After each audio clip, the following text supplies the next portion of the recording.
Bismillah, Bapak dan Ibu sekalian, kita bersyukur kepada Allah atas limpahan karunia dan nikmat yang Allah berikan kepada kita.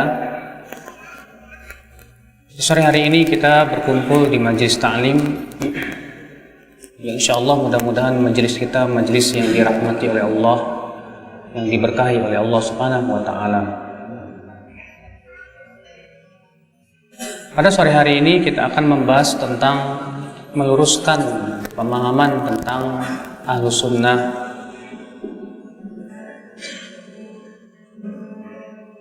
Meluruskan tentang Ahlus Sunnah wal Jamaah. Apa itu Ahlus Sunnah wal Jamaah? Kita akan memberikan definisi dulu ya, tentang makna Ahlus Sunnah wal Jamaah. Ahlu ya, artinya ahli, artinya ahli. As-sunnah mempunyai makna semua yang berasal dari Rasulullah SAW.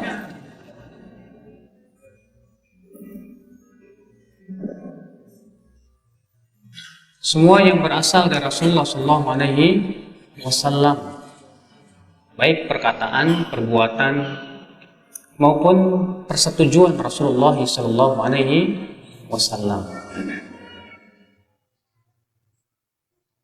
Disebut Ahlus Sunnah karena mereka selalu berpegang dengan apa yang dipegang oleh Rasulullah SAW. Sehingga dalam akidah, dalam ibadah, dalam muamalah, dalam berbagai macam permasalahan agama, selalu mereka berpegang kepada sunnah Rasulullah SAW. Makanya disebut dengan Ahlus Sunnah. Kenapa? Karena mereka selalu mengikuti jejak kaki Rasulullah. Nah, disebut dengan Ahlus Sunnah wal Jamaah karena itu, Bapak sekalian. Maka apabila ada orang berkata, saya Ahlus Sunnah, tapi ternyata ia jauh dari tuntunan Rasulullah. Kalau ada orang berkata, saya Ahlus Sunnah, tapi ternyata dari sisi akidahnya tidak sesuai dengan akidah Rasulullah, dari sisi ibadahnya tidak sesuai dengan ibadah Rasulullah, maka apakah itu disebut dengan Ahlus Sunnah? Tentu tidak. Walaupun dia menganggap dan mengklaim bahwa dirinya Ahlus Sunnah. Jadi Ahlus Sunnah itu bukan hanya sebatas penamaan, Pak. Saya Ahlus Sunnah, saya Ahlus Sunnah. Tapi hakikat Ahlus Sunnah juga adalah betul-betul kita menapaki jejak kaki Rasulullah SAW. Berarti orang yang menganggap dirinya Ahlus Sunnah, dia berusaha semaksimal mungkin untuk menapaki jejak kaki Rasulullah SAW dalam segala macam sisi-sisi kehidupannya.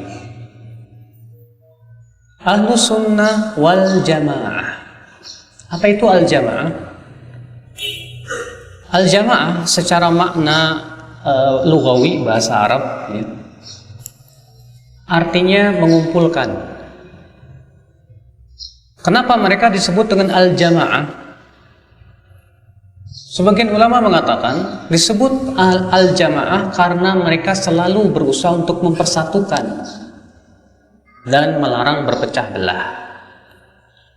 Tentunya mempersatukan di atas kebenaran yang dibawa oleh Rasulullah dan para sahabatnya. Maka dari itu, Bapak sekalian, Ahlus Sunnah wal Jamaah selalu semangat untuk mempersatukan kaum muslimin di atas kebenaran. Karena itu yang diperintahkan oleh Allah, diperintahkan oleh Rasulullah. Allah berfirman, wa'tasimu bihablillahi jami'a wa la tafarraqu. Berpeganglah kalian dengan tali Allah semuanya dan jangan bercerai-berai, jangan berpecah belah. Allah juga berfirman, wala takunu minal musyrikin minal ladzina farraqu dinahum wa kanu syi'a kullu hizbin bima ladaihim farihun. Jangan kalian menjadi seperti orang-orang musyrikin, yaitu orang-orang yang memecah belah agama mereka, sementara mereka berkelompok-kelompok, setiap kelompok berbangga dengan apa yang ada pada mereka. Disebut dengan al-Jamaah karena mereka juga berusaha untuk mempersatukan kaum muslimin di atas kebenaran. Ini secara bahasa, Pak. Adapun secara istilah, para ulama menyebutkan ada 6 makna dari makna al-jamaah. 4 makna yang ditunjukkan oleh dalil, 2 makna ya kata Imam Syatibi maknanya lemah. Yang pertama, yang dimaksud al-jamaah adalah Rasulullah dan para sahabat. Ini ditunjukkan oleh riwayat Abu Daud dalam sunannya ketika Rasulullah SAW mengabarkan akan terjadinya perpecahan. Apa kata Rasulullah? Sataftariqu ummati ala 73 firqah, umatku akan berpecah belah menjadi 73 golongan, kulluhum finnar illa wahidah, semuanya di neraka kecuali 1 golongan. Siapa mereka? Al-jamaah. Siapa mereka? Ma ana alaihi wa ashabi. Ketika Rasulullah ditanya, wahai Rasulullah, siapa yang selamat dari 73 golongan itu? Rasulullah mengatakan al-jamaah. Siapa al-jamaah itu wahai Rasulullah? Kata Rasulullah, ma ana alaihi wa ashabi, yaitu yang aku dan para sahabatku di atasnya. Di sini Rasulullah menafsirkan sendiri makna al-jamaah, bahwa al-jamaah itu hakikatnya yang berpegang kepada apa yang dipegang oleh Rasulullah dan para sahabatnya. Demikian pula berpegang kepada para ulama yang mengikuti manhaj mereka. Makna yang kedua, al-jamaah yang dimaksud yaitu pemimpin kaum muslimin dan rakyatnya. Ini ditunjukkan oleh hadis Hudzaifah bin Yaman, di mana Rasulullah SAW ditanya oleh Hudzaifah. Hudzaifah berkata, "Kana an-nas yas'aluna Rasulullah SAW 'anil khair, wa kuntu as'aluhu 'anil syarr, makhafata an yudrikani." Adalah orang-orang bertanya kepada Rasulullah tentang kebaikan, sedangkan aku bertanya kepada Rasulullah tentang keburukan. Kenapa? Karena aku takut bila aku terkena keburukan itu. Lalu aku berkata, wahai Rasulullah, apakah setelah zaman kebaikan ini akan ada zaman keburukan? Kata Rasulullah, na'am, iya. Kemudian aku berkata lagi, apakah setelah zaman keburukan itu akan ada lagi zaman kebaikan? Kata Rasulullah, na'am wa fihi dakhan, iya, tapi di situ ada kotorannya. Lalu Hudzaifah bertanya, apa kotorannya wahai Rasulullah? Kata Rasulullah, qaumun yastannuna bi ghairi sunnati wa yahtaduna bi ghairi hadi, yaitu adanya suatu kaum yang mengambil sunnah selain sunnahku dan mengambil petunjuk selain petunjukku, kata Rasulullah. Kemudian Hudzaifah bertanya lagi, apakah setelah zaman kebaikan yang kedua itu akan ada lagi zaman keburukan? Apa kata Rasulullah? Naam, iya. Du'atun ila abwabi jahannam, akan muncul penyeru-penyeru ke neraka jahannam. Siapa yang mengijabah atau menyeru sahutannya, ia akan dilemparkan ke dalam neraka jahannam. Apa kata Hudzaifah? Sifhum lana ya Rasulullah, sifatkan kepada kami ya Rasulullah, siapa mereka para penyeru kepada neraka jahannam itu? Kata Rasulullah, hum qaumun min jildatina wa yatakallamuna bi alsinatina, mereka suatu kaum sama dengan kulitnya dengan kita, artinya dari bangsa kita juga, dan berbicara dengan bahasa kita juga. Kemudian Hudzaifah berkata, wahai Rasulullah, apa yang harus aku lakukan apabila aku menemukan zaman yang di situ banyak penyeru kepada neraka jahannam? Kata Rasulullah, talzam jama'atal muslimin wa imamah, berpeganglah kamu kepada jamaah kaum muslimin dan imam mereka. Kata Hudzaifah, kalau tidak ada jamaah, tidak pula ada imam, bagaimana ya Rasulullah? Kata Rasulullah, i'tazil tilkal firqa kullaha, tinggalkan semua firqah-firqah yang ada. Walaupun kamu harus mati sementara kamu menggigit akar pohon, dan kamu mati di atas itu, kata Rasulullah SAW. Hadis ini sahih, dikeluarkan Imam Muslim dalam sahihnya. Lihat di sini Rasulullah SAW menyebut pemimpin kaum muslimin dan imamnya disebut dengan al-jamaah. Al-jamaah. Makna yang ketiga dari al-jamaah ini yang dipahami oleh Abdullah bin Mas'ud radhiyallahu anhu arbah. Sebagaimana dikeluarkan oleh Ibnu Battah, demikian pula Al-Ajuri dalam kitab Asy-Syariah, di mana Abdullah bin Mas'ud ketika menafsirkan makna al-jamaah, beliau berkata, al-jama'atu al-haqqu wa in kunta wahdak. Al-jamaah itu adalah kebenaran walaupun kamu satu orang. Hakikat al-jamaah itu, kata Abdullah bin Mas'ud, adalah kebenaran. Mereka yang berpegang kepada kebenaran walaupun kamu satu orang, itulah al-jamaah. Walaupun semua orang sesat, hanya kamu yang di atas kebenaran, kamulah yang disebut dengan apa? Al-jamaah. Ini pemahaman siapa, Pak? Pemahaman Abdullah bin Mas'ud radhiyallahu anhu arba. Mana yang keempat, ini ya yang dipahami oleh Al-Imam Al-Bukhari, di mana beliau ketika menafsirkan makna al-jamaah, beliau mengatakan ai jama'atul ulama'i wal mujtahidin. Yang dimaksud dengan al-jamaah yaitu para ulama dan para ahli ijtihad. Ini mana yang keberapa? Yang keempat. Dan makna ini benar. Kenapa? Karena Al-Quran dan hadis memerintahkan kita untuk kembali kepada para ulama dalam memahami Al-Quran dan hadis. Ya, Allah Ta'ala berfirman, fas'alu ahla dzikr in kuntum la ta'lamun. Tanya ahlinya jika kamu tidak tahu. Allah juga berfirman, syahidallah annahu la ilaha illahu wal malaikatu wa ulul ilmi qa'iman bil qist.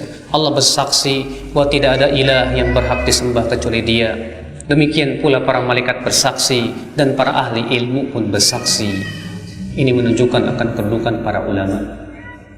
Rasulullah SAW bersabda, "Laisa minna man lam yarham saghirana wa yuwaqqir kabirana wa ya'rif li'alimina haqqah." Bukan dari golongan kami orang yang tidak menyayangi yang lebih muda, tidak menghormati yang lebih tua, dan tidak mengetahui hak para ulama. Ali bin Abi Thalib berkata, mahabbatul ulama dinun yudanu biha. Mencintai para ulama adalah agama yang harus kita yakini. Makna yang kelima, dan ini yang dikatakan oleh Imam Syatibi, makna ini lemah. Bahwa yang dimaksud dengan al-jamaah yaitu hum as-sawadul a'dham, jumlah mayoritas. Namun kata Imam Syatibi, makna ini lemah karena dalil yang menunjukkannya juga lemah. Di mana disebutkan dalam satu riwayat ketika Rasulullah mengabarkan akan adanya perpecahan, Rasulullah bersabda, "Alaikum bisawadil a'dham." Hendaklah kalian berpegang kepada as-sawadul a'dham. Namun para ulama hadis menyatakan hadis ini lemah dari seluruh jalan-jalannya. Yang kedua, bahwa jumlah mayoritas tidak menunjukkan bahwa mayoritas itu pasti benar, tidak. Kenapa? Karena Allah berfirman dalam surat Al-An'am ayat 116. Allah berfirman dalam surat Al-An'am ayat 116, "Wa in tuti' aktsara man fil ardi yudilluka an sabilillah." Jika kamu mentaati kebanyakan manusia yang ada di muka bumi ini, niscaya mereka akan menyesatkan kamu dari jalan Allah. Allah mengatakan bahwa kebanyakan manusia itu menyesatkan. Berarti ini menunjukkan bahwa jumlah mayoritas bukan tidak menunjukkan bahwa itu di atas kebenaran. Kemudian makna yang terakhir, yang keenam, yang Imam Syatibi katakan dalam kitab Al-I'tisam, bahwa tidak ada la qaila bihi, tidak ada satupun ulama yang berpendapat dengannya, bahwa yang dimaksud dengan al-jamaah adalah setiap perkumpulan manusia. Namun ini makna yang tidak ada satupun ulama berpendapat dengannya, dan tampaknya itu adalah makna secara bahasa saja. Allahu a'lam. Yang jelas Bapak sekalian, dari 4 makna yang pertama dapat kita simpulkan bahwa al-jamaah adalah mereka yang berpegang kepada Rasulullah dan para sahabatnya, dan senantiasa menganjurkan untuk mentaati pemimpin kaum muslimin dan tidak membangkang padanya, dan senantiasa berpegang kepada apa? Kebenaran, dan senantiasa memahami Al-Quran dan hadis melalui pemahaman para ulama. para ahli ijtihad. Mereka tidak hanya kembali kepada Al-Quran dan hadis saja, tapi mereka juga memahami Al-Quran dan hadis sesuai dengan apa yang dipahami oleh para ulama dari kalangan sahabat, tabi'in, tabi'ut tabi'in. Demikian pula para ulama setelahnya dari zaman ke zaman. Maka inilah disebut dengan ahlus sunnah wal jamaah. Dari sini Bapak sekalian dapat kita simpulkan bahwa hakikat ahlus sunnah wal jamaah adalah yang pertama. Ini merupakan manhaj ahlus sunnah, bahwa ahlus sunnah senantiasa lebih mendahulukan Allah dan Rasulnya di atas perkataan siapapun dari manusia ini. Mereka meyakini bahwa wahyu lebih tinggi daripada pendapat siapapun. Dalilnya apa? Allah berfirman dalam surat Al-Hujurat ayat 1. Ya ayyuhalladzina amanu la tuqaddimu baina yadayillahi wa rasulih. Wahai orang-orang yang beriman, jangan kalian mendahului Allah dan Rasulnya. Maka Ahlussunnah wal Jamaah meyakini, Pak, pendapat siapapun apabila bertabrakan dengan Al-Quran dan hadis, maka Al-Quran dan hadislah yang harus didahulukan daripada pendapat siapapun juga. Dan inilah, Pak, yang diyakini oleh seluruh ulama dari zaman ke zaman. Bahkan imam yang 4 sepakat atas keyakinan ini. Berkata oleh Imam Asy-Syafi'i, beliau seorang ulama besar yang madhabnya paling banyak tersebar ya di dunia ini. Al-Imam Asy-Syafi'i berkata, ajma'al muslimun ala annahu man istabanat lahu sunnatur rasul lam yakun an yada'a li qawli ahad. Kaum muslimin bersepakat bahwa apabila telah jelas kepada seseorang sunnah, yaitu hadis Rasulullah, maka ia tidak boleh meninggalkan sunnah hanya karena mengikuti pendapat seseorang. Imam Syafi'i juga berkata, idza wajadtum fi kitabi ma yukhalifu qala ar-rasul fal qawlu ma qalahu ar-rasul wadribu qawlil haid. Apabila kalian mendapati dalam kitab saya ini, kata Imam Syafi'i, ada pendapat saya yang bertabrakan dengan sabda Rasulullah, maka yang harus kalian dahulukan adalah sabda Rasulullah. Jangan kalian taklid kepadaku, buang jauh-jauh pendapatku di saat bertabrakan dengan sabda Rasulullah sallallahu alaihi wasallam. Imam Syafi'i, Pak, terkenal sebagai nasirul hadis, pembela hadis Nabi sallallahu alaihi wasallam. Beliau sangat mengagungkan hadis Rasulullah sallallahu alaihi wasallam. Suatu ketika pernah Imam Syafi'i sedang membawakan hadis tentang diyatul aqilah. Lalu ada seorang muridnya yang bernama Ishaq bin Rahawayh atau Rahawiyah berkata kepada Imam Syafi'i, wahai Aba Abdillah, apakah kamu berpendapat dengan hadis itu? Apa kata Imam Syafi'i? Ya, saking marahnya beliau berkata, atarani alayya zunnar, kamu kira saya ini sedang memakai pakaian pendeta? Kamu kira saya ini baru keluar dari gereja sehingga apabila saya bawakan hadis Rasulullah saya tidak berpendapat dengannya? Subhanallah. Imam Syafi'i orang yang sangat kuat berpegang kepada apa? Hadis Rasulullah sallallahu alaihi wasallam. Bahkan Imam Syafi'i sendiri yang menganjurkan murid-muridnya untuk tidak membeu kepada dirinya, tidak mentaklid kepada dirinya, tidak. Makanya, Pak, itu diamalkan oleh para murid-murid Al-Imam Asy-Syafi'i rahimahullah. Al-Imam An-Nawawi, siapa yang tidak kenal Imam Nawawi? Beliau pentolan mazhab Syafi'i di zamannya. Iya. Namun dalam beberapa permasalahan beliau tidak setuju dengan mazhab Syafi'i. Contoh misalnya Imam Nawawi rahimahullah tidak setuju dengan mazhab Syafi'i dalam masalah memakan daging unta. Beliau menyelisih mazhabnya sendiri. Al-Hafidz Ibnu Hajar Al-Asqalani terkenal di zamannya sebagai mufti mazhab Syafi'iyah, muftinya mazhab Syafi'iyah. Tapi berapa banyak pendapat mazhab Syafi'i yang beliau selesihi karena di sana ada dalil yang lebih kuat. Banyak Bapak sekalian. Al-Imam Al-Khattabi Abu Sulaiman, beliau pun di zamannya dikenal sebagai ulama mazhab Syafi'i. Tapi beliau menyelisih mazhab Syafi'i dalam 119 permasalahan. Karena beliau tidak setuju, karena beliau melihat ada dalil yang lebih kuat. Ini adalah merupakan perbuatan para ulama Syafi'iyah. Ini menunjukkan bahwa agama kita, Pak, dan ini Ahlus Sunnah wal Jamaah lebih mengedepankan Al-Quran dan hadis daripada perkataan siapapun juga. Apabila ternyata pendapat ulama bertabrakan dengan Al-Quran dan hadis, maka tentu kita dahulukan Al-Quran dan hadis. Ya. Bukan berarti kita tidak menghormati ulama, tidak. Justru kita menghormati ulama itu seperti itu, Pak. Kita tidak mengkultuskan ulama, karena kita wajib yakini, Pak, bahwa ulama itu manusia biasa. Yang maksum, yang terjaga dari kesalahan hanyalah Rasulullah sallallahu alaihi wasallam. Adapun ulama, maka setiap ulama wajib kita timbang dengan Al-Quran dan hadis Nabi sallallahu alaihi wasallam. Jadi ini, Pak, manhaj yang harus kita fahami. Yang pertama, bahwa Ahlus Sunnah wal Jamaah selalu berpegang kepada sunnah. Ahlus Sunnah wal Jamaah tidak pernah mendahulukan perkataan siapapun di atas perkataan Allah dan Rasulnya. Yang kedua, Pak, Ahlus Sunnah wal Jamaah selalu berpegang kepada pemahaman para sahabat. Dan ini pun juga merupakan usul madhab Syafi'i, pokok daripada madhab Imam Syafi'i.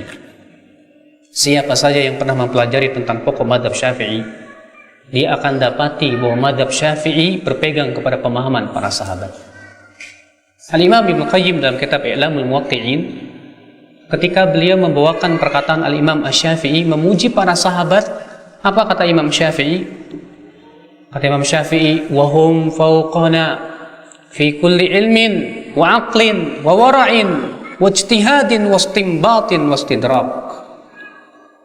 Mereka para sahabat di atas kita yang dimaksud yaitu Imam Syafi'i, ya, bukan kita. Mereka para sahabat di atas kita dalam setiap ilmu, dalam pemahaman, di dalam wara', di dalam ijtihad, dalam istinbat. Ya, mereka para sahabat di atas kita, kata siapa? Al-Imam Asy-Syafi'i rahimahullah. Lalu beliau berkata lagi, wa ara'uhum lana Ahmad wa aula lana indana min ara'ina li anfusina.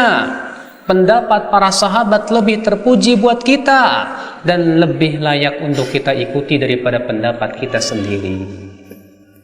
Subhanallah, bagaimana Imam Syafi'i mengagungkan pemahaman para sahabat.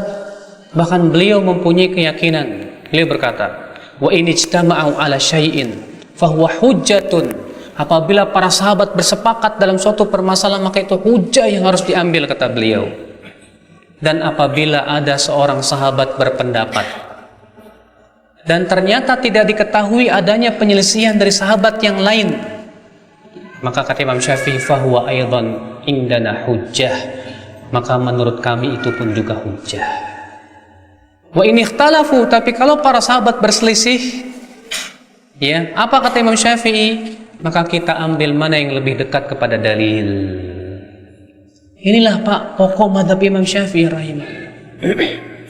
Makanya Rasulullah SAW ketika menafsirkan makna al-jamaah yang sudah saya sebutkan tadi hadisnya, apa kata Rasulullah? Ma ana alaihi wa ashabi. Apa yang aku dan para sahabatku di atasnya. Apa yang aku dan para sahabatku di atasnya. Inilah yang menjadi pegangan Imam Syafi'i rahimahullah. Terlebih dalam Al-Quran, Pak, banyak sekali ayat-ayat yang memuji para sahabat.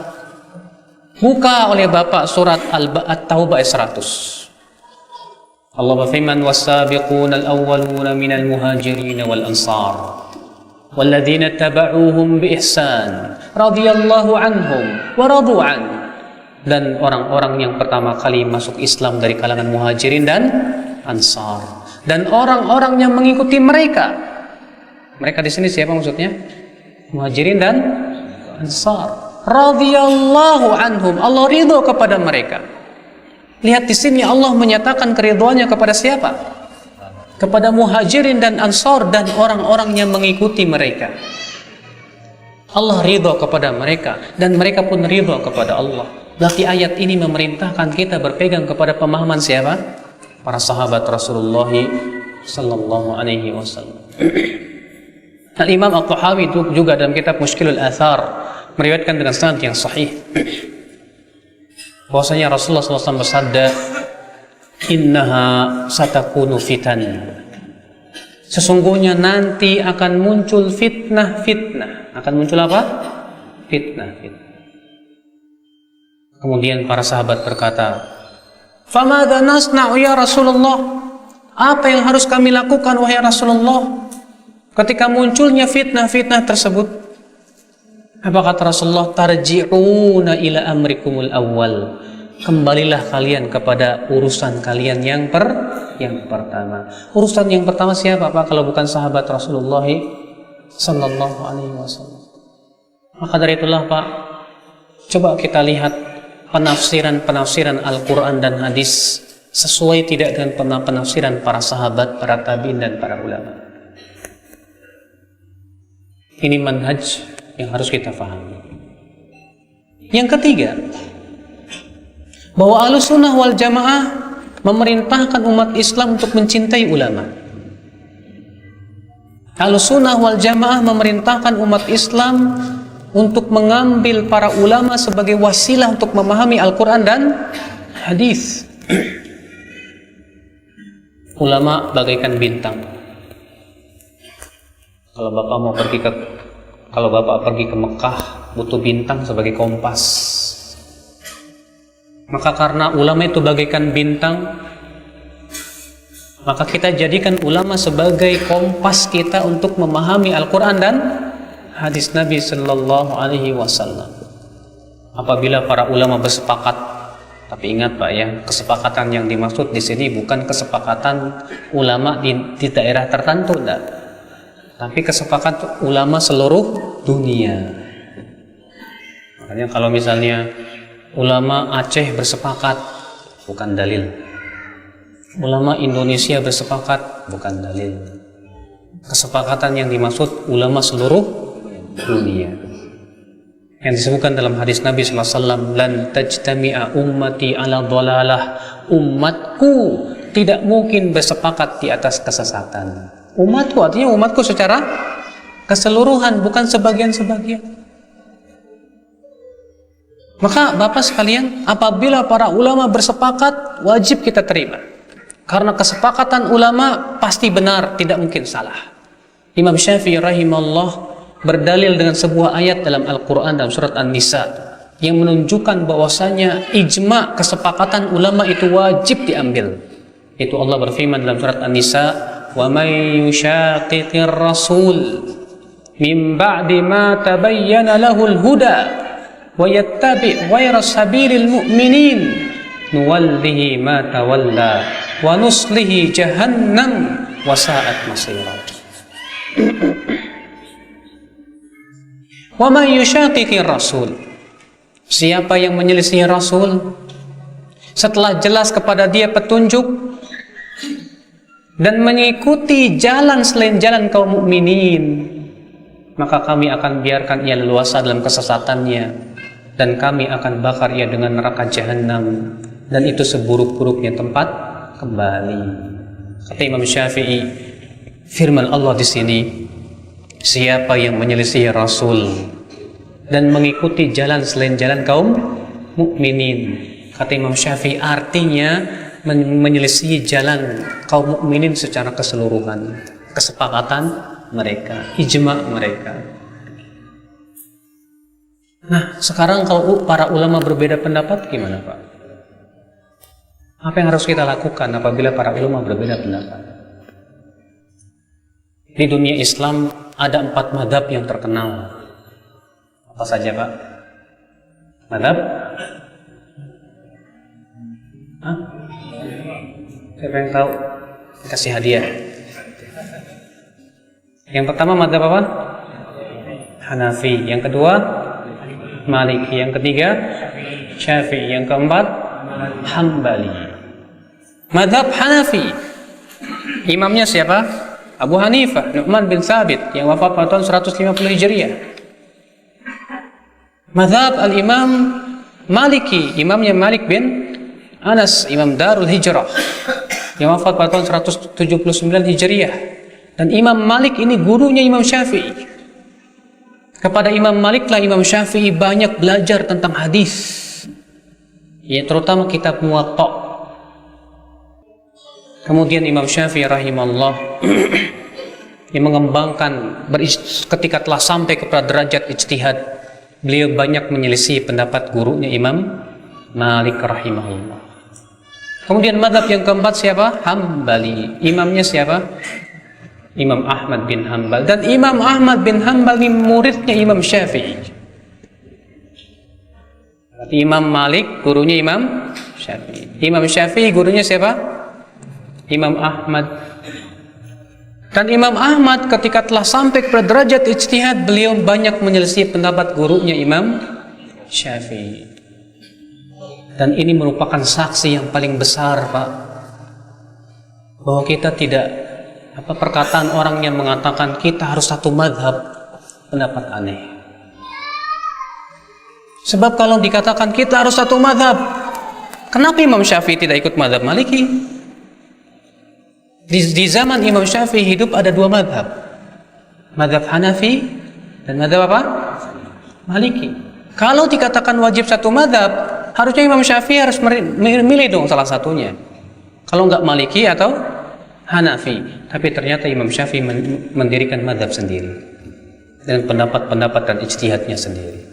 Yang beliau lihat tampaknya yang beliau lihat itu kuat berdasarkan Al-Quran dan hadis Nabi Sallallahu Alaihi Wasallam. Ikhwata Islam azakumullah. Nah, Bapak sekalian, kita di Indonesia, di pesantren-pesantren saya katakan tata cara pembelajarannya masih kurang, Pak.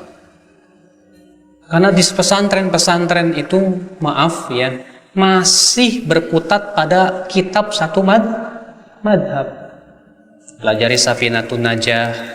Safinatun Najah itu kitab madhab apa? Syafi'i. Kitab Fathul Qorib, madhab Syafi'i. Ya, Fathul Mu'in dengan syarahnya I'anatul Talibin, madhab Syafi'i. Baru satu madhab. Ketika mereka keluar pesantren, hanya mengenal satu madhab. Dan inilah yang mendorong akhirnya di Indonesia banyak fanatik madhab Syafi'i. Pokoknya harus madhab Syafi'i saja, nggak boleh yang lain. Padahal Pak, masih ada fase di atas itu perbandingan madhab. Perbandingan apa? Madhab. Kenapa Pak? Karena kebenaran itu tidak terbatas pada satu madhab. Orang yang mengatakan kamu dan kita hanya wajib madhab Syafi'i saja, berarti sama saja mengatakan bahwa kebenaran semuanya ada pada madhab Syafi'i. Kalau dia berkata bahwa kebenaran semua ada pada madhab Syafi'i, sama saja mengatakan madhab Hambali salah, madhab Hanafi salah, madhab Maliki salah semuanya. Berarti mereka tersesat jalan semuanya. Apakah seperti itu keyakinan para ulama? Tidak demikian. Ya, setiap ulama memahami dalil sesuai dengan apa yang mereka pahami. Maka dari itulah Bapak sekalian, ya, di tingkat universitas dipelajarilah perbandingan madhab. Madhab Hambali pendapatnya begini, dalilnya ini. Madhab Syafi'i pendapatnya begini, dalilnya ini. Madhab Maliki masing-masing punya dalil, kemudian dilihat dalil-dalilnya mana yang lebih kuat. Karena ini yang mempraktekkan firman Allah dalam surat An-Nisa ayat 59. Fa in tanaza'tum fi syai'in farudduhu ilallahi war rasul. Jika kalian berselisih pada suatu perkara, kembalikan kepada Allah dan Rasul.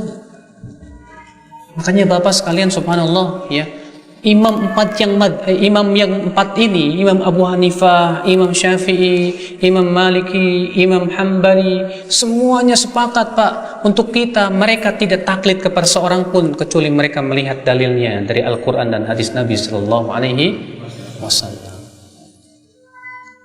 Inilah Ahlussunnah wal Jamaah. Saya mau tanya Pak, imam 4 madhab ini semuanya Ahlussunnah tidak? Ahlussunnah wal Jamaah. Imam Syafi'i Ahlussunnah, Imam Maliki Ahlussunnah, Ahlussunnah. Imam Ahmad bin Hanbal Ahlussunnah, Ahlussunnah. Imam Abu Hanifah Ahlussunnah, Ahlussunnah, kecuali dalam masalah iman.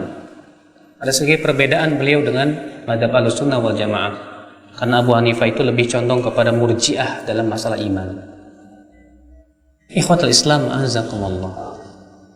Sekarang kalau mereka 4 madhab ini semuanya Ahlussunnah, ya, gak mungkin dong kita kemudian hanya mengambil satu tanpa yang lainnya. Tetap harus kita melihat masing-masing punya hujah, punya dalil. Ya, mereka membawakan dalil-dalilnya, kita lihat mana yang paling kuat dalilnya. Tapi Pak, maaf, kalau orang awam terkadang tidak mampu. Bapak baca kitab ini kok perselisih ulama sih, mana yang benar ya? Mazhab Syafi'i mengatakan begini, gini. Contoh misalnya dalam masalah baca Al-Fatihah di belakang imam. Ada 3 madhab. Madhab Syafi'i berpendapat apa? Wajib baca Al-Fatihah di belakang imam. Dalilnya apa? Rasulullah SAW sabda, la salata liman lam yaqra bi fatihatil kitab. Tidak sah solat bagi mereka yang tidak baca Al-Fatihah. Kata Imam Syafi'i, hadis ini umum, berlaku untuk imam dan makmum. Imam Ahmad berkata apa? Apabila solat dikeraskan, maka makmum diam. Tapi kalau apabila solatnya imam tidak dikeraskan, maka makmum apa? Baca. Dalilnya Imam Ahmad apa? Itu surat Al-A'raf ayat 205. Allah berfirman, wa idza quri'al qur'anu fastami'u lahu wa ansitu la'allakum turhamun. Apabila dibacakan Al-Qur'an, maka dengarkan dan diam agar kalian dirahmati. Kata Imam Ahmad, ayat ini turun mengenai bacaan makmum di belakang imam. Sementara Imam Abu Hanifah berpendapat makmum udah diam aja, nggak boleh baca, baik imam baca keras maupun sir. Dalilnya apa? Berdasarkan hadis bahwa bacaan makmum ditanggung oleh imam, selesai. Jadi makmum diam aja udah. Lihat Pak, Imam Syafi'i bawa dalil tidak? Imam Ahmad punya dalil, Imam Abu Hanifah punya, masing-masing punya dalil. Ya. Sekarang kalau misalnya kita hanya mengatakan kamu harus ngikutin mazhab Syafi'i, nanti kita katakan wah, Imam Muhammad sesat. Inilah Pak, yang ada di masyarakat kita kaum muslimin terkadang kurang dewasa menghadapi perselisihan para ulama. Jadi seakan-akan kalau dia beda madhab dengan saya, seakan-akan dia musuh saya gitu loh. Ya. Sampean kamu madhabnya apa? Hambali, saya Syafi'i. Maaf ya. Sama-sama kaum muslimin. Sama-sama kaum muslimin. La ilaha illallah. Ya. Kenapa kemudian kita harus saling bermusuhan? Hanya karena perbedaan ijtihad yang memang tidak ada nas yang sharih dalam masalah itu. Kewajiban kita hanya sebatas merojihkan, memilih yang pendapat yang paling kuat, selesai, dan menghormati pendapat ulama yang lainnya. Antum berpendapat baca Al-Fatihah di belakang imam wajib, fadhol amalkan. Yang ini berpendapat, kalau saya berpendapat Imam Ahmad, kalau keras diam, kalau tidak keras baca, amalkan. Adapun kemudian menyesatkan yang lainnya, tidak boleh. Demikian pula kunut subuh. Imam Syafi'i berpendapat bahwa kunut subuh itu hukumnya sunnah. Dalilnya apa? Hadis bahwa Rasulullah SAW lam yazal yaqnutu fil fajr hatta faraqad dunya. Senantiasa Rasulullah SAW kunut fajar sampai meninggal dunia. Sementara imam yang 3 yaitu mazhab Maliki, kemudian Maliki, Hambali dan Hanafi berpendapat bahwa kunut subuh tidak disyariatkan. Alasannya apa? Karena hadis yang dipegang oleh Imam Syafi'i lemah menurut mereka. Rupanya sebab perselisihan ini gara-gara perbedaan pendapat mengenai hadis ini sahih apa tidak. Karena hadis itu Pak, yang disebutkan dalam hadis tadi ya, bahwa Rasulullah SAW senantiasa kunut subuh sampai meninggal dunia, itu di dalam sanadnya ada seorang perawi yang bernama Isa bin Mahan, yang dikenal dengan Abu Ja'far Ar-Razi. Dan memang ternyata para ulama jarh wa ta'dil pun berbeda pendapat, apakah ia perawi yang terpercaya atau tidak. Imam Yahya bin Ma'in mengatakan thiqah, Imam Abu Hatim mengatakan dia thiqah, Ali ibn Madini gurunya Imam Bukhari mengatakan juga dia thiqah. Sementara ulama yang lain seperti Abu Zur'ah, Imam Bukhari, Imam Ahmad dan yang lainnya mengatakan bahwa dia buruk hafalannya. Dan ini juga yang dipilih oleh Imam Ibnu Hibban dan dirajikan oleh Al-Hafidh Ibnu Hajar dalam kitab Taqribut Tahdhib. Sehingga mereka yang mendhaifkan karena melihat Abu Ja'far Ar-Razi ini perawi yang buruk hafalan. Mereka yang mensahihkan karena menganggap bahwa Abu Ja'far Ar-Razi ini seorang perawi yang thiqah. Inilah sebab kenapa kemudian terjadi perbedaan antara yang Imam Syafi'i dengan madhab yang tiga. Sekarang kalau misalnya ada orang yang kunut subuh, ya, imam yang tiga yang tidak setuju dengan Imam Syafi'i tentang masalah kunut subuh, mereka berbeda pendapat. Bagaimana kalau kita sholat di belakang Syafi'i? Kemudian dia kunut subuh, apakah kita ikut kunut? Kebanyakan mereka mengatakan, iya, ikut. Dan ini pendapat Imam Ahmad. Ini juga pendapat ya Syekhul Islam Ibnu Taimiyah, dan itu juga yang dirojikan oleh Syekh bin Baz, Syekh Utsaimin, bahkan disebutkan dari Syekh Albani juga. Ya, ikut. Kenapa? Karena ini masalah yang sifatnya apa? Perselisihan ulama dan ijtihadiyah. Nah, Bapak sekalian, yang ada di tengah-tengah kaum muslimin ternyata kenyataannya aneh. Yang mengingkari kunut, menganggap yang kunut itu bid'ah. Yang kunut pun juga musuhin yang apa? Mengingkari gitu. Siapa yang mengatakan bahwasanya kunut subuh itu tidak boleh? Nah, jadi akhirnya apa Pak? Akhirnya kaum muslimin berpecah belah terus menerus. Padahal para ulama terdahulu saja sudah masih apa? Berikhtilaf. Kewajiban kita sekali lagi hanya memilih mana yang paling kuat, selesai. Adapun menyalahkan yang lainnya tidak boleh. Hakikat Ahlus Sunnah wal Jamaah, Ahlus Sunnah yang pertama senantiasa berpegang kepada sunnah Rasulullah Sallallahu Alaihi Wasallam. Ahlus Sunnah mendahulukan Al-Quran dan hadis di atas pendapat seluruh manusia. Yang kedua,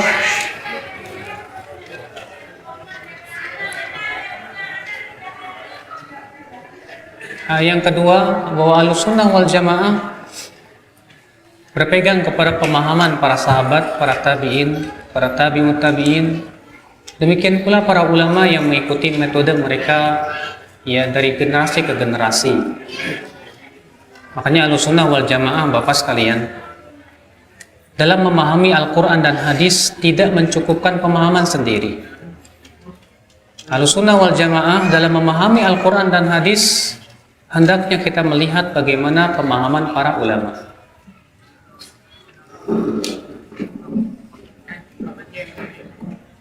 Karena Bapak sekalian, secara kenyataan ya, banyak orang yang berdalil dengan Al-Quran dan hadis, tapi kemudian dipahami sendiri. Akhirnya pemahamannya aneh. Saya berikan sebuah contoh. Kaum liberal mengatakan katanya semua agama sama. Yahudi, Islam, Nasrani, katanya semua sama. Lalu mereka membawakan satu ayat yang mereka katakan katanya bahwa ayat ini mendukung plural. Apa itu? Yaitu dalam surat Al-Baqarah ayat 62 kalau tidak salah. Allah berfirman, innal ladzina amanu والذين هادوا والنصارى والصابئين من آمن بالله واليوم الآخر وعمل صالحا فلهم أجرهم عند ربهم ولا خوف عليهم ولا هم يحزنون. Sesungguhnya orang yang beriman, Yahudi, Nasrani, Sabi'in, siapa saja yang beriman kepada Allah dan hari akhirat dan beramal saleh, surga. Jadi menurut mereka ayat ini menunjukkan bahwa semua agama sama. Orang beriman, Yahudi, Nasrani, Sabi'in. Kita katakan subhanallah, ini jelas pemahaman yang aneh. Yang salah bukan ayatnya, Pak, tapi yang salah pemahamannya. Kalau kita buka kitab-kitab para ulama, kitab tafsir para ulama, tidak ada satupun para ulama yang memahami ayat ini, bahwasannya semua agama sama. Bagaimana kita hendak memahami dari ayat ini semua agama sama, Pak? Sementara dalam Al-Quran Allah tegas mengatakan bahwa agama di sisi Allah hanyalah apa? Islam. Allah berfirman, Inna dina indallahil Islam. Sesungguhnya agama di sisi Allah itu siapa? Apa? Islam. Allah juga mengabarkan dalam Al-Quran ya bahwa ya, orang-orang yang mengatakan Allah itu tiga dari yang tiga itu telah kafir. Allah berfirman, laqad kafara alladziina qalu innallaha tsalitsu tsalatsah. Sungguh telah kafir orang yang mengatakan Allah itu tiga dari yang tiga. Maka dari itu kata Abu Ja'far At-Tabari dalam tafsir Tabari, yang dimaksud dengan ayat ini yang surat Al-Baqarah tadi, sesungguhnya orang yang beriman, Yahudi, Nasrani, Sabi'in, yaitu orang Yahudi yang beriman kepada nabi mereka sebelum diutusnya Rasulullah sallallahu alaihi wasallam. Adapun setelah Rasulullah SAW diutus, mereka wajib beriman kepada Rasulullah sallallahu alaihi wasallam. Bukankah Nabi Isa alaihissalam telah mengabarkan dalam Injil akan kedatangan Nabi terakhir yang bernama Muhammad sallallahu alaihi wasallam? Bukankah dalam Taurat pun juga ada pengabaran akan datangnya munculnya Rasul terakhir yang bernama Nabi Muhammad sallallahu alaihi wasallam? Makanya Rasulullah SAW bersabda, la yasma'u bi Yahudiyun wala Nasraniyun. Tidaklah orang Yahudi, orang Nasrani mendengar tentangku, thumma lam yu'min bima ji'tu bih, kemudian ia tidak mengimani yang aku bawa berupa ajaran agama ini, illa kana min ashabin nar, kecuali pasti ia masuk ke dalam api neraka. Lihat, orang liberal ini membawa ayat tapi memahami sendiri. Hasilnya apa? Kesesatan yang ada. Bukan ayat yang salah, tapi pemahamannya yang salah. Contoh lain, Pak. Ada orang bawakan ayat. Iya. Saya di Jakarta itu sudah mulai tersebar pemahaman ini. Katanya, taubat itu hanyalah untuk orang-orang yang melakukan maksiat karena kebodohan. Artinya tidak tahu. Adapun kalau kita melakukan maksiat dalam keadaan kita tahu itu maksiat, maka taubat tidak ada manfaatnya. Artinya tidak akan diberikan taubat walaupun kita taubat. Lalu ia mencabut ayat dan memahami sendiri. Allah berfirman, innamat taubatu 'alallah lilladzina ya'maluna su'a bijahalah. Sesungguhnya taubat itu di sisi Allah hanyalah untuk orang-orang yang berbuat keburukan bijahalah dengan kebodohan. Apa kata dia? Lihat, ayat ini mengatakan bahwa taubat itu hanyalah untuk orang yang berbuat keburukan karena kebodohan. Berarti kalau tidak bodoh, maka dia tidak ada taubat. Saya merasa aneh ketika saya mendengar seorang khotib Jumat memahami seperti itu. Saya buka kitab-kitab para ulama, kitab-kitab tafsir, tidak ada satupun ulama yang memahami demikian. Yang ada penafsiran Ibnu Katsir membawakan perkataan para sahabat seperti Ibnu Abbas, Ibnu Umar, demikian pula dalam kitab ya Al-Qurtubi, At-Tabari dan yang lainnya, bahwa orang yang berbuat maksiat walaupun dia tahu itu maksiat disebut bodoh. Bahkan orang yang tahu itu maksiat tapi ia melakukannya berhak disebut bodoh lagi. Saya berikan contoh. Kalau saya berkata kepada Bapak, Pak, Jangan minum air di gelas ini karena ada racunnya. Tapi ternyata bapak minum juga. Boleh nggak saya katakan, bapak ini kok bodoh amat sih, tahu ada racunnya, masih diminum juga. Orang seperti ini bodoh tidak, Pak? Bodoh. Maka orang yang berbuat maksiat, walaupun itu tahu bahwa itu maksiat, bodoh. Kenapa? Dia tahu bahwa maksiat ini bisa menjerumuskan ke dalam api neraka. Tapi kenapa dia lakukan juga? Makanya penafsiran seluruh ulama menafsirkan firman Allah tadi, innamat taubatu 'ala Allahi lilladzina ya'maluna su'a bijahalah. Bijahalah di sini maksudnya orang yang berbuat maksiat baik dalam keadaan tahu maupun dalam keadaan tidak tahu. Berarti orang yang berbuat maksiat lalu ia taubat kepada Allah dengan taubat nasuha diterima tidak? Diterima. Semua dosa. Tapi itulah Bapak sekalian, ketika tidak merujuk pemahaman dan penafsiran para ulama, apa yang terjadi? Yang terjadi kesesatan. Saya pernah nonton di televisi, ada seorang membawakan tafsir. Saya katakan tafsirnya aneh sekali. Iya. Dia menafsirkan firman Allah, wa minal laili fatahajjat bihi nafilatan lak. Asa ayyab'atsaka rabbuka maqaman mahmuda. Wa minal laili fatahajjat bihi, dan di sebagian malam hendaklah kamu tahajud, salat malam, sebagai sesuatu yang sunnah untukmu. Asa ayyab'atsaka rabbuka maqaman mahmuda. Semoga Rabbmu membangkitkanmu di tempat yang terpuji. Kemudian dia menafsirkan apa? Ini baru semoga, katanya. Belum dapat, baru semoga. Sehingga akhirnya dia menyaksikan bahwasanya orang tentang keutamaan sholat tahajud. Karena Allah hanya mengatakan semoga. Padahal para ulama mengatakan kata asa dalam Al-Quran punya makna pasti. Artinya orang yang diberikan oleh Allah, orang yang senantiasa sholat malam, yang senantiasa mengharapkan pahala Allah, beramal saleh, maka Allah akan berikan kepada dia tempat yang terpuji di sisi Allah Subhanahu wa taala. Nah, akhwat Islam azakumullah. Maka dari itulah Bapak sekalian, sekali lagi Ahlus Sunnah wal Jamaah meyakini bahwa kewajiban kita betul harus berpegang kepada Al-Quran dan hadis. Namun ingat, memahami Al-Quran dan hadis bukan memahami sesuai dengan pemahaman sendiri, tapi kembalikan kepada para ahlinya dari kalangan sahabat, para tabi'in, para tabi'ut tabi'in. Demikian pula para ulama setelahnya dari zaman ke zaman. Karena mereka lah orang-orang yang paling faham tentang Al-Quran dan hadis Nabi SAW. Ikhwata Islam azakumullah. Dan sudah saya sebutkan tadi ya, pembahasan tentang masalah perselisihan para ulama, bagaimana kita mensikapinya tidak perlu kita bahas lagi.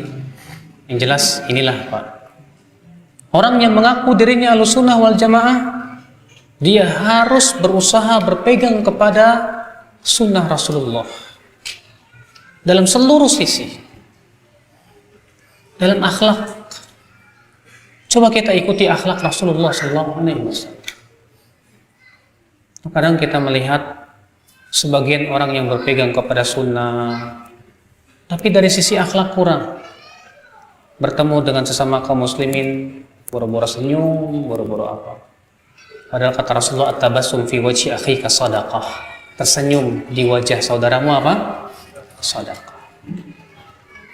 Iya.